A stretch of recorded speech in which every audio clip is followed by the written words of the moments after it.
Class good morning students, class ninth chapter 1 chemistry. ठीक है बेटा, तो आप देखो ये चैप्टर क्या है। Which of the following are matter. आप पेज नंबर 3 खोलिए। कुछ क्वेश्चंस मैं आपको बता दूं क्या दे रखा है ना, इसमें आप देखना है पेज नंबर 3। कुछ क्वेश्चंस मैं बता दूं, उसके बाद वो चैप्टर नेक्स्ट वीडियो वो प्रीवियस वीडियो जो है उसमें समझाया गया है। इसमें आप देखो क्वेश्चन आंसर ओनली। इसमें क्या दे रखा है बेटा, वो बन चुका है, वो लोड नहीं हुआ, वो आप देख लो, मैं आपको क्वेश्चन भेज रहा हूँ। Which of the following are matter. बेटा चेयर है, उसको आप देख सकते हो, वो ये एक चीज़ें हैं, वो एक सॉलिड है। एयर है, एयर क्या है, एयर जो है, हाँ बिल्कुल, बहुत सारे हाइड्रोजन, हीलियम, लिथियम, बेरिलियम, बहुत सारी चीज़ें उसके अंदर होती है। तो ये आपका स्टेट ऑफ मैटर। मैटर जो होता है तीनों स्टेट में होता है, एक होता है सॉलिड, एक होता है लिक्विड और एक होता है गैसेस। ठीक है, वो जो 5 तत्व दे रखा है, अग्नि फग्नि, वो एयर वेयर, वो सब छोड़ो, लेकिन जो 3 है उसमें सॉलिड, लिक्विड, गैसेस में आप देखो। लव होता है, कौन कितना प्यार कर रहा है, वो आपको नहीं, ये एक मैटर नहीं है। स्मेल है, स्मेल अच्छा बुरा वो दोनों हो सकता है, ये भी आपका नहीं है। आप किसी को कितना नफरत कर रही हो, वो भी एक तरह से मैटर मैटर नहीं हो सकता। आलमंड बिल्कुल ये एक सॉलिड पदार्थ है, ये हो सकता, ये भी है, ये है आपका, ये आपका है। जो थॉट और विचार, ये भी आपका नहीं है। ठीक है, मुझे आज ठंड लग रहा है, अरे कितना ठंड लग रहा है। Cold drink, Pepsi FC, cold drink का मतलब होती है वही, ये आपका एक लिक्विड स्टेट है। Smell of perfume, perfume smell, मतलब परफ्यूम छिड़काओगे तब तो स्मेल आएगा, ये एक मैटर है। ठीक है, क्योंकि जब एक ये जो आपका हेड नहीं है, तो ये स्मेल ऑफ परफ्यूम क्या है, जब तक परफ्यूम स्प्रे नहीं करोगे तब तक वो हमारे पास स्मेल नहीं आएगा। तो इसका एक्सप्लेनेशन दे रखा है, स्मेल ऑफ परफ्यूम के लिए दे रखा है। ओनली स्मेल एक मैटर नहीं है, जबकि स्मेल ऑफ परफ्यूम क्या होता है, वो एक मैटर है, क्योंकि ना स्मेल ऑफ परफ्यूम में परफ्यूम की कुछ मात्रा उसमें होगा। ठीक है, इसलिए वो एक मैटर है। Give reason of the following observation. The smell of hot sizzling food reaches you several metres away. जब गर्म खाना बेटा बनता है, आपके घर में पकौड़े बन रहे हैं, आपके पड़ोसी कहते हैं पकौड़े बन रहा है ना, कैसे पता लगता है, क्योंकि क्या होती है ना, solid diffuse at very slow rate, but if the temperature of the solid increases. इसका मतलब जो कठोर होता है उसकी जो डिफ्यूज डिफ्यूज मतलब घुलने की जो मात्रा है वो बहुत स्लो रेट पे है। ठीक है, लेकिन but if the temperature of solid is increases, अगर किसी चीज़ को अब खाना है, मान लो कि कोई पकौड़े हैं, उसको आप गर्म कर रहे हो, तो इसका मतलब उसके टेम्परेचर को आप इंक्रीज कर रहे हो, बढ़ा रहे हो। और जैसे जैसे वो इंक्रीज, उसकी टेम्परेचर बढ़ेगा, तो द रेट ऑफ डिफ्यूजन जो होती है वो क्या होगा, एयर में इंक्रीज होता रहेगा। क्लियर हो गया बेटा। इसी कारण ना, जो increase in the kinetic energy of solid particles, this is due to, ये किसके वजह से होता है ना, kinetic energy of solid particles की वजह से होता है। इसीलिए ना जो hot sizzling food reaches us even at a distance, इसीलिए जो गर्म खाना है वो बहुत दूर तक पहुंच जाता है। लेकिन स्मेल ऑफ कोल्ड ड्रिंक जो होता है वो आपका क्या होती है ना, वे हैव टू गो क्लोज, उसके लिए हमें नज़दीक जाना पड़ेगा।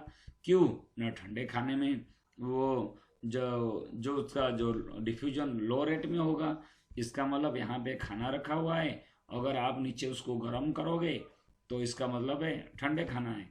यहाँ अगर इसको आप गर्म उसको करोगे इस खाने को, तो क्या होगा ना, इसकी जो ये टेम्परेचर इसका बढ़ जाएगा, और टेम्परेचर बढ़ जाने से क्या होगा ना, एयर में उसकी जो इंक्रीज होने का जो रेट है, वो आपका जो घुलने का जो रेट है बहुत जल्दी हो जाएगा। इसीलिए पकौड़े यहाँ बन रहे हैं।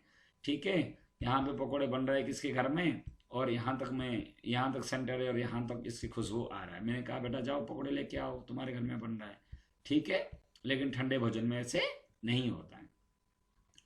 Question number 3। ठीक है, a diver is able to cut through water in swimming pool, which property of matter does this observation show? The ability of a diver to cut through water in a swimming pool shows the matter made of particles. इसका मतलब एक पानी में भरा हुआ है, बाल्टी में देखो, बाल्टी में पानी होती है, उंगली से ऐसे काट दो, कट जाता है। तो उसी प्रकार की ना, ये जो हमारे जो मैटर होता है ये कुछ पार्टिकल से बना हुआ होता है। ठीक है, और ख़ास करके जो लिक्विड में होता है वो ज़्यादा क्या होती है, टाइट नहीं होती है जैसे हमारे सॉलिड में होता है। इसके मैटर के पार्टिकल सारे कराया जाएगा बेटा, उसको थोड़ा आप देखो, फिर उस बुक से कराया जाएगा। What are the characteristics of particles of matter, देखो बुक्स में आपको साफ साफ दे रखा है क्या क्या विशेषताएं हैं पार्टिकल मैटर के, पदार्थ की ना। ये आपका उनके बीच में स्पेस होती है, उनके बीच में ये कॉन्टिन्यूसली घूमते रहते हैं, ठीक है ना। जैसे मैंने बताया गर्म खाना अगर इंक्रीज होगा और डिफ्यूजन हो जाएगा एयर के साथ, तो particles of matter attract each other, ठीक है। वो चीज़ आपको ध्यान देना है, ये आपको लिख लेना। और भी है, और भी लिखना चाहो आप लिख सकते हो।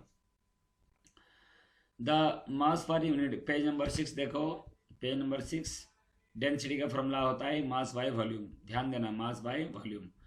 तो the mass per unit volume of a substance is called density. What is called density, वो आप लिख सकते हो। तो arrange the following in order to increasing density. देखो क्या क्या है, सबसे जो क्या दे रखा है ना, अरेंज और इंक्रीजिंग डेंसिटी। इंक्रीजिंग डेंसिटी में कहते किसे हैं ना, the mass per unit volume of a substance is called density. इसका मतलब जितना मास है और उसकी वॉल्यूम है, दोनों को डिवाइड करेंगे। देखो आयरन ज़्यादा भारी है बेटा, अगर मैं एक बोरी में भर के आयरन दे दूं और एक बोरी में भर के मैं आपको क्या दे दूं ना, कॉटन दे दूं, तो कॉटन बेटा हल्का होगा ना। तो इसीलिए यह दे रखा है, कैसे कैसे कैसे कैसे आपको दे रखा है। पहले एयर है, फिर जो एक्सट्रैक्टेड फ्रॉम चिमनी, चिमनी से निकलने वाले जो है कॉटन है, वाटर है, हनी है, चौक है, फिर आयरन है। क्योंकि ये दोनों ज़्यादा, ये दोनों सॉलिड है, ये भी सॉलिड है, लेकिन ये ज़्यादा थोड़ा सा हैवी है ये ठीक है। और tablet the difference in characteristics in the state and state of matters, बेटा इंपॉर्टेंट है, इसको याद करना है, बहुत इंपॉर्टेंट है ये, ठीक है ना। सॉलिड, लिक्विड और गैस में, ठोस, तरल और गैस में, गैस मतलब क्या होते हैं बेटा, गैसेस, गैस। तो इन तीनों में डिफरेंस देखो ना, सॉलिड की डेफिनेट शेप होती है और वॉल्यूम होती है, उसके आकार होगा और उसका आयतन होगा। लिक्विड में क्या शेप होगा, कोई नहीं, लेकिन उसका क्या होगा, liquid attend the shape of the vessels in which they are kept, लेकिन इसकी क्या होगा, नो डेफिनेट शेप, ठीक है। और gases have neither a definite shape nor a definite volume, ना तो वॉल्यूम है ना तो उसका शेप है, ठीक है। और इनकम्प्रेसिबिलिटी, इसका मतलब उस, अब टेबल है उसको क्या आप दबा के आप उसको छोटे बड़े कर सकते हो, नहीं। Compressibility to a small extent. अब वाटर है, दबा दिया आपने, थोड़ा सा इधर उधर फैल गया, वो चीज़ है कंप्रेसिबल। और हाईली कंप्रेसिबल, क्यों बेटा, गुब्बारा है, भर दो आप, जैसे भी कैसे भी करो वो हो जाता है। There is little space between the particles of solid, इसमें लिटिल स्पेस होती है, बहुत कम होती है। और ये ग्रेटर स्पेस होती है। बाल्टी में पानी है, एक मग्गा डाल दो, पता लगेगा कि जो मग्गा पानी मैंने कहाँ डाला, इसका मतलब ग्रेटर स्पेस होती है। और the space between gas particles is greatest, बहुत ज़्यादा है। अब हवा छोड़ दो, ऐसे वासी ले लो, पता लगा कि तुम्हारा एयर कहाँ गया, ठीक है ना, वो चीज़ है। और स्ट्रॉन्गली ये जो पार्टिकल्स होती है, स्ट्रॉन्गली वो क्या करते हैं ना, अट्रैक्ट होता है। अब देखो ना, एक दीवार पे, दीवार ईंट में जुड़ा हुआ है, आपको कि मैं उंगली आर पार कर दूं, होता है, नहीं है। टेबल बना पड़ा है, उसमें आप ऐसे हाथ रख के ऊपर नीचे करोगे कोई टेबल हो जाए, ऐसे नहीं होता है। लेकिन फोर्स ऑफ अट्रैक्शन होता है लिक्विड में, कम होता है सॉलिड से। आपको कि बिल्कुल पानी, उसके अंदर हाथ को आप दबा उठा दो, पूरा 2 पीस हो जाएगा, ऐसे लगता है आपको, तो इसका मतलब कम है। लेकिन जो थोड़ा गाढ़ा है, चले जाओ हनी, चले जाओ, उसके बाद और कुछ गाढ़ा चीज़ें ले लोगे तो उससे थोड़ी सी ज़्यादा, मतलब इससे कम होगा लेकिन होगा। और force of attraction is least between gaseous, इसकी बहुत कम होता है बेटा एयर के अंदर, ठीक है ना। द फोर्स ऑफ अट्रैक्शन ये आपका बहुत कम होगा। Particle of solid can not move freely, ये फ्रीली नहीं घूम सकते, ये पार्टिकल्स फ्रीली घूम सकते हैं। और gaseous particles are in a continuous और रैंडम मोशन, ठीक है। तो ये आपको बहुत जरूरी है, आपको याद करना है सॉलिड, लिक्विड और गैसेस में। नेक्स्ट क्वेश्चन, रिजिडिटी क्या होता है, what is the meaning of rigidity. देखो इसमें दे रखा अच्छी तरह से, rigidity can be express as the tendency of matter to resist a change in shape. Rigidity, जैसे आप एक टेबल को रख दो, थोड़ी सी उसके ऊपर खड़ा हो जाओ, उसका शेप चेंज हो गया, हाँ टूट जाए बात अलग है, लेकिन उसका शेप चेंज हो जाएगा, ठीक है। ऐसे लिक्विड में होता है, ग्लास में है, उसको आप कटोरे में डाल दो, शेप चेंज हो गया। एयर में तो होता ही होता है। कंप्रेसिबिलिटी, ये सब डेफिनेशन है, इसको आप याद करना। Compressibility is the ability to be reduce to a lower volume when force is applied. अरे अगर मैं उसमें फोर्स दबाऊंगा तो क्या होता है, कंप्रेसिबिलिटी हो जाएगा। फ्लूइडिटी मतलब क्या होता है, फ्लो हो जाना। जैसे आपका लिक्विड होती है, by filling a gas container, gas को अगर आप किसी में रखोगे वो बिल्कुल फिल कर देगा। ऐसे सॉलिड आपका, you mean the attainment of shape of the container by the gas. Shape means definite shape boundary. ये जो चीज़ दे रखा है इन सब के डेफिनेशन को भी आपको याद करना पड़ेगा।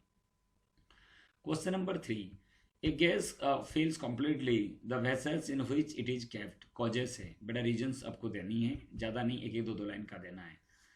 क्या होता है जिस बर्तन पे a gas fill completely the vessel in which it is kept. बेटा अगर किसी बर्तन में, किसी वेसल्स में अगर आप गैस रखोगे तो पूरा बर्तन को ही भर देगा। क्यों ना, जो जो आपका गैसेस होती है उसके पार्टिकल्स मूव फ्रीली करते हैं। इतना सॉलिड में नहीं होता, लिक्विड में भी कम है, तो इसीलिए लिक्विड में भी होती है। अगर आप किसी प्लेट में आप एक गिलास पानी डाल दोगे, प्लेट में पूरे चारों तरफ से वो रह जाएगा। ऐसे सॉलिड में नहीं है, अगर एक ईंट को आप लेके प्लेट में रख दोगे तो वहीं रहेगा, चारों तरफ से थोड़ी फैल जाएगा। इट मीन्स क्या लिखोगे ना, जो गैस का जो पार्टिकल होती है, ओके, जो उसकी जो कण होते हैं वो फ्रीली मूव करते हैं सारे दिशा में, इसीलिए बर्तन में रखे हुए वो चीजें हैं वो पूरे को भर देते हैं। अब हम इंग्लिश में आते हैं। There is little attraction between particles of gas, बहुत कम अट्रैक्शन उनके बीच में होती है, इसीलिए the gas particle move freely in all direction, therefore gas completely fills the vessel in which it is kept. उम्मीद करता हूँ जिसमें रखा गया वो पूरा भर देता है। A gas exerts pressure on the walls of the container. Particles of a gas move randomly. अभी आपने पढ़े in all direction at the high speed. At a result, the particle hit each other and also hit the walls of container with a force. Therefore, gas exerts pressure on the walls of the container. इसका मतलब है अगर कभी कभी आप देखे हो, जब आप गुब्बारे को ज़्यादा गैस, गुब्बारे में ज़्यादा गैस भरते हो, भट हो जाता है। क्यों होती है ना, क्योंकि वो चारों तरफ जो दीवार उसको भी वो क्या करता है, हिट करता है पार्टिकल्स जो उसके होते हैं, क्योंकि वो मूवली घूम पाते हैं, वो फ्रीली घूम पाते हैं, और वो हाई स्पीड में, तो वो डायरेक्ट जैसे आप उसके अंदर गैस भरते हो वो डायरेक्ट जाके किस पे टकराएगा ना, उसकी दीवार पे, ठीक है, उसके वॉल पे टकराएगा। तो दे रखा है टकराना मतलब जाके छुएगा उसे, ये तो नहीं कि गैस बहुत तेज से आएगा। तो ये आपका हो गया बी। सी में आ जाओ। ए wooden table should be called a solid. देखो एक सॉलिड का डेफिनेशन क्या होता है ना, एक तो डेफिनेट शेप और वॉल्यूम होती है, उसका निश्चित आकार और आयतन होता है, और वो वेरी रिजिड होती है, ओके, और वो कंप्रेस भी नहीं होता, उसको दबा के हम छोटे बड़े थोड़ी कर सकते हैं, हाँ काट कूट के उसको जोड़ सकते हैं। ये सारे कैरेक्टरिस्टिक्स सॉलिड में ही होती है, इसीलिए क्या है ना, एक जो वुडन लकड़ी वाले जो टेबल होती है वो सॉलिड है। बेटा हिंदी में आप क्या लिखोगे, सॉलिड का जो गुण होती है उस सॉलिड में आकार और उसका आयतन फिक्स होती है, और कंप्रेसिबिलिटी नहीं होती है, ना ज़्यादा डिफ्यूजन भी, वो डिफ्यूजन तो होती ही नहीं है। तो ये सारे कैरेक्टर हम टेबल के अंदर देखने को मिलते हैं, जिसके कारण हम टेबल को एक सॉलिड कहेंगे। Particles, we can easily move our hand in air, but to do the same through a solid block of wood, we need a current expert. इसका मतलब क्या है बेटा, एयर में जो स्पेस होती है, particles of air has large spaces between them, ये उसके अंदर बहुत ज़्यादा स्पेसेस होती है। एयर में अब हाथ ऐसे ऐसे कैसे भी बुलाओ।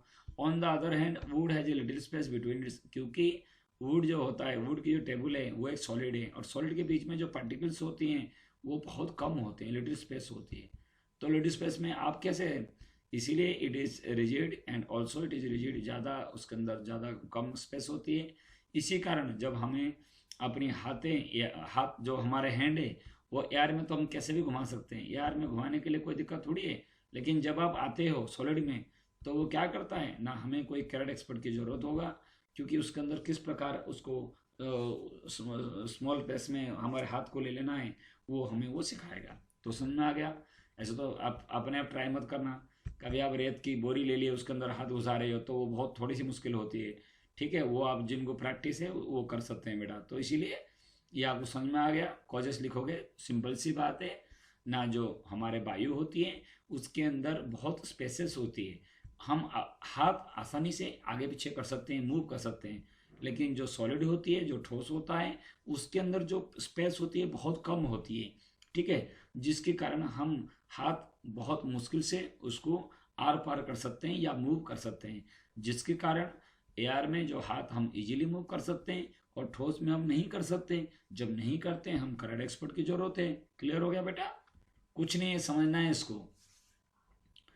नेक्स्ट आ जाओ, liquids generally have lower density as compare to the solid. बिल्कुल, but you must have observe that ice float on water. देखो जो आइस है वो पानी में तैरता है। कैसे? The mass per unit volume of a substance is called density. अभी आप पढ़े हो density equal to mass by volume. As volume of substance increases, देखो जैसे the volume of substance increase, मतलब किसी भी सब्सटेंस की अगर उसके आयतन बढ़ाया जाएगा तो उसकी डेंसिटी क्या होगा ना, कम हो जाएगा। क्यों? क्योंकि वॉल्यूम जो है वो नीचे है।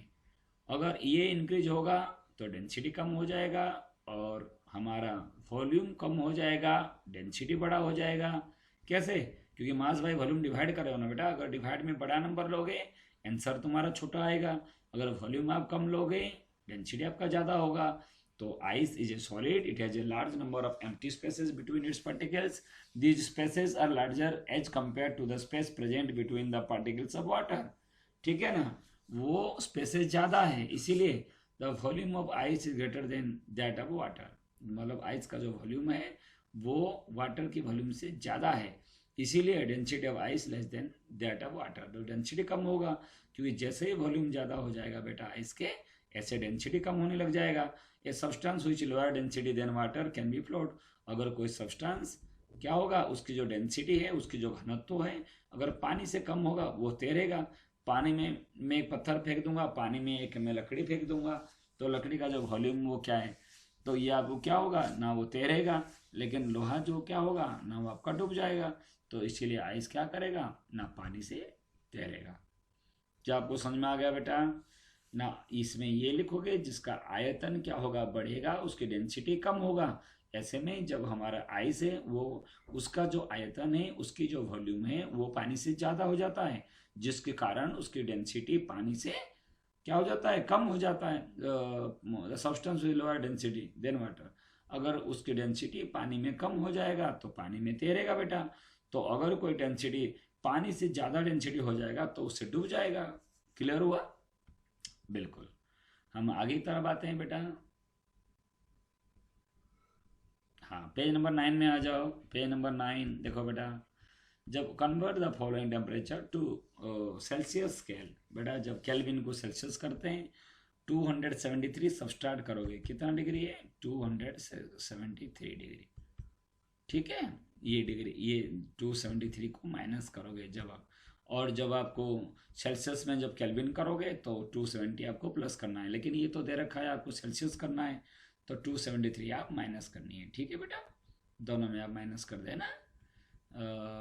ठीक है, 300। ठीक है, right the physical state of water. पता है आपको फिजिकल स्टेट में क्या होता है, 250 क्या 100 में भी वो 100, ये 100 250 डिग्री में वो क्या होगा, गैसियस स्टेट में हो जाएगा। 100 degree water can exist in both liquid and gaseous form at this temperature after getting the heat equal to the latent heat of evaporations. Water start changing from liquid state of gaseous state. So आप क्या कह सकते हो ना, जो physical state में जो water है वो 250 डिग्री सेल्सियस में वो आपको गैसियस स्टेट में होगा। लेकिन जब 100 डिग्री में है तो वो क्या होगा ना, आपका लिक्विड और गैसेस दोनों हो सकता है। तो इसीलिए आप इसको आप समझ सकते हो। ठीक है, 100 से ज़्यादा हो जाएगा गैस होगा। For any substance, why does the temperature remain constant during the change of state? बहुत सारे सब्सटेंस है, क्यों रहता है उसके टेम्परेचर कांस्टेंट है? During a change of state, the temperature remain constant. This is because all the heat supplied to increase the temperature is utilized. मतलब all the heat supplied to increase the temperature is utilized in changing the state by overcoming the forces of attraction between the particles. इसका मतलब क्या है, जब state during the change of state, चाहे solid से liquid हो गया, the temperature remain constant, उसकी जो टेम्परेचर है वो आपका कांस्टेंट होती है, स्थिर होती है। दिस इज बिकॉज, इसका कारण क्या है, ऑल द हीट, इसमें जो गर्मी है, जो ऊर्जा है, सप्लाइड, उसमें सप्लाई किया जाता है to increase the temperature is utilized at latent heat.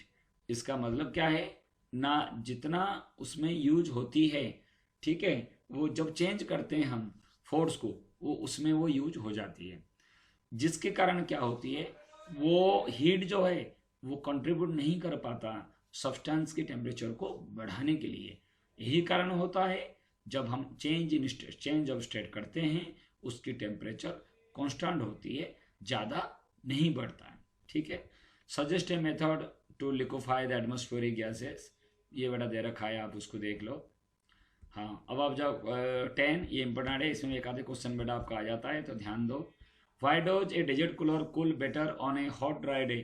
क्योंकि when a liquid evaporated, the particles of the liquid absorb energy from the surrounding to compensate the loss of energy during the evaporation. This makes the surrounding cool. बेटा इतना बड़ा लिखने की आवश्यकता नहीं है। Why does a digit cooler cool better on a hot dry day? होता क्या है देखो ना, क्या करता है, वाटर कूलर में ज्यादा इवोपरेशन हो पाता है, ठीक है। इससे क्या करता है ना, जब वो बाहर सेंड करता है, बाहर वो फेंकता है, ठीक है ना, इवोपरेशन निर्भर किस पे करता है ना, कि इवोपरेशन अगर बढ़ेगा, okay, depends on amount of water vapour, कितना वाटर वेपर हो रहा है उसमें इवोपरेशन डिपेंड करता है।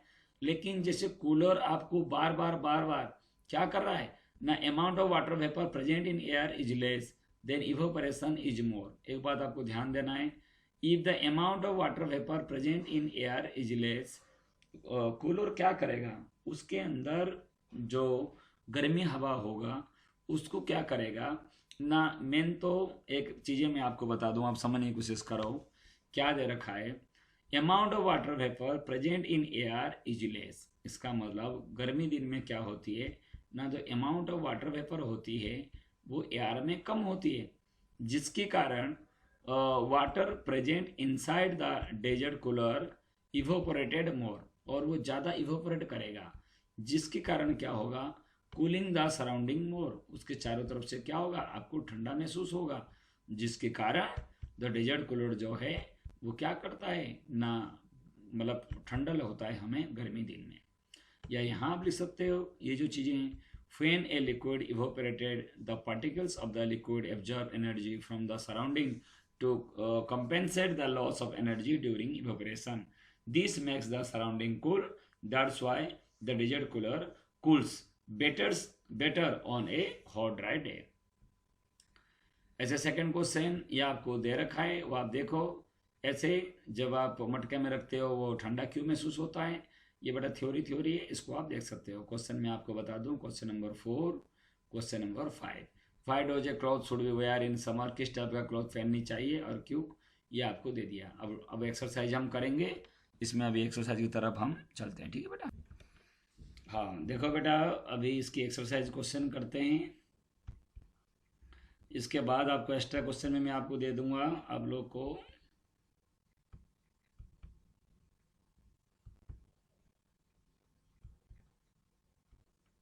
जब तक लॉकडाउन है, आपको खुल नहीं रहा है, होमवर्क करना है, करो आप लोग। First question, convert the following temperature into Celsius. बेटा केल्विन को सेल्सियस करते हैं, 273 माइनस करते हैं, मैंने पहले भी आपको बताया। अगर कोई सेल्सियस में दे रखा है, ये 25 डिग्री सेल्सियस है, वो थोड़ा सा रॉन्ग दे रखा है बेटा, ये डिग्री जो है आपको ऊपर लिखना है, ऐसे ऊपर, और ये जो 273 डिग्री सेल्सियस है ये ऊपर है। तो जब आपको सेल्सियस में दे रखा है, केल्विन करोगे, केल्विन में करने के लिए आपको 273 प्लस करना है, और सेल्सियस में करने के लिए 273 माइनस करनी है, सीधी सी बात है। तो आपका ये भी डिग्री में लिखना है, इसको आप डिग्री है, ये भी डिग्री है, और वो भी आपको डिग्री है। इसमें 273 ऐड कर देना, केल्विन हो जाएगा, 273 ऐड कर देना। फिर naphthalene balls disappear with time without leaving any solid, ठीक है। ये नेप्थलीन जो होता है वो टाइम के साथ कोई सॉलिड नहीं छोड़ता है, क्योंकि naphthalene shows the property of sublimation. ये सब्लिमेशन क्या होता है बेटा ना, evaporation of naphthalene takes space easily and so it disappears during the course of time without leaving any solid. तो डायरेक्ट क्या हो जाएगा, कुछ ऐसे होते हैं जो कि पहले लिक्विड होगा, कुछ होता है कि नीचे बच जाता है, डायरेक्ट लिक्विड से सॉलिड होता है, लिक्विड से फिर गैस डायरेक्ट नहीं होता। कोई कुछ ऐसे चीज़ें होता है, क्या होता है ना, डायरेक्ट ये जो नफ्तलीन है वो डायरेक्ट क्या होता है, सब्लिमेशन हो जाएगा, जिसके कारण वो बचेगा कुछ नहीं है। वो उसकी मैं प्रोसेस आपको नीचे सारे बता दूंगा, जिससे कि आप समझ में आ जाएगा। सब्लिमेशन, कंडेंसेशन, इवेपोरेशन, वो सारा चीज़ नीचे लास्ट क्वेश्चन में है। और स्मेल ऑफ परफ्यूम वो काफ़ी दूर तक चला जाता है। वो आपको पता है कि जो एयर में ज़्यादा डिफ्यूजन पावर होती है, ठीक है, और ये वेरी फास्ट होती है, ओके, और ये डिफ्यूज होता है एयर में बहुत सही तरह से, जिसके कारण क्या होता है ना, परफ्यूम का जो स्मेल है वो काफ़ी दूर तक पहुंच जाता है। ठीक है, आपको सिर्फ करना है, इसको नोट आउट करनी है, अरेंज करना है इंक्रीजिंग ऑर्डर में। पहले ऑक्सीजन, वाटर और शुगर किसके लिए अट्रैक्शन है, तो पहले लास्ट में शुगर क्यों है, सॉलिड है, ये लिक्विड है और ये गैस है। डिफ्यूजन सबसे ज़्यादा ऑक्सीजन में क्या, arrange the following increasing order forces of, अच्छा फोर्सेस ऑफ अट्रैक्शन, इन दोनों के बीच में जो अट्रैक्शन है, ज़्यादा अट्रैक्शन सॉलिड में होती है, फिर लिक्विड, फिर आपका गैसेस है। फिजिकल स्टेट देखो 25 में लिक्विड होगा, 0 डिग्री में सॉलिड और लिक्विड दोनों हो सकता है, और 100 डिग्री में भी ये लिक्विड और आपका वेपर हो सकता है, गैस हो सकता है। और रूम टेम्परेचर में वाटर जो है वो लिक्विड क्यों होती है, वो दे रखा है बेटा। आयरन अलमीरा वो सॉलिड क्यों होता है रूम टेम्परेचर में, वो कॉजेस है, उसको आपको लिखनी है। 7 to 73 Kelvin more effective in cooling than water at a same temperature. Why is ice at 273 Kelvin more effective in cooling than water at the same temperature? Ice at 273 Kelvin is less than the energetic than water. ठीक है, पहले आपने पढ़े हो बर्फ कैसे तैरता है। It is because of difference in the latent heat of diffusion present in which is present in water at the same present in the form of extra energy. इसका मतलब क्या है ना, आइस जो है उसकी 273 Kelvin more effective in cooling than water at the same temperature ना। क्यों बेटा, देखो ना, आइस जो है 273 is less energetic than water, ठीक है, और it is because of the difference in the latent heat of diffusion which is present in water at the same temperature. बताया गया जब रूप चेंज होती है, लिक्विड से सॉलिड हो जाएगा, तो तब भी उसकी जो टेम्परेचर है वो सेम रहता है, पहले आपको बताया गया, जिसके कारण क्या होती है ना, ये जो कॉजेस दे रखा है वो। What produces more Surf Burns, boiling water और स्टीम, ये आपको दे रखा है। और ज़्यादा इंपॉर्टेंट 9 आपको दिखता है, कुछ नहीं है, इंपॉर्टेंट है ये। ए क्या हो रहा है उसको देखो ना, ये सॉलिड से डायरेक्ट लिक्विड हो जाएगा, ये ए, तो क्या होता है ना आपका, ये आंसर है, मेल्टिंग हो रहा है, सॉलिड से लिक्विड हो गया, ठीक है। बी, बी क्या होगा ना, लिक्विड से आपको गैस होगा ना, बॉयल कर रहा है, ठीक है। सी, गैस से लिक्विड हो रहा है, क्या हो रहा है, सी गैस से लिक्विड, कंडेंसेशन, ये सॉलिडिफिकेशन, सब्लिमेशन एंड सब्लिमेशन, ठीक है। तो ये जो सारे हैं ये ए बी सी डी, ये इंपॉर्टेंट है, इसको आप ध्यान दो। और जो जो वहाँ फिल इन द ब्लैंक्स दे रखा है उसको देख के इसको भरना है। जैसे F, what is called, sedimentation भी होता है। सब्लिमेशन क्या होता है, सब्लिमेशन देखो क्या क्या हो रहा है, देखो ना, गैस से डायरेक्ट आपका सॉलिड हो जाता है, ठीक है, या सॉलिड से डायरेक्ट आपका गैस हो जाएगा, तो वो चीज़ें आपका ये होता है सब्लिमेशन, ठीक है, इसको आप भर देना। एक इसको एक्सप्लेनेशन भी किया जाएगा बेटा, सिर्फ वही चीज़ नहीं है, सिर्फ क्वेश्चन आंसर आप कर सको इसलिए मैंने आपको भेजा, आगे जो है इसके लिए वीडियो बनेगा। ओके बेटा, बाय, टेक केयर उसके लिए।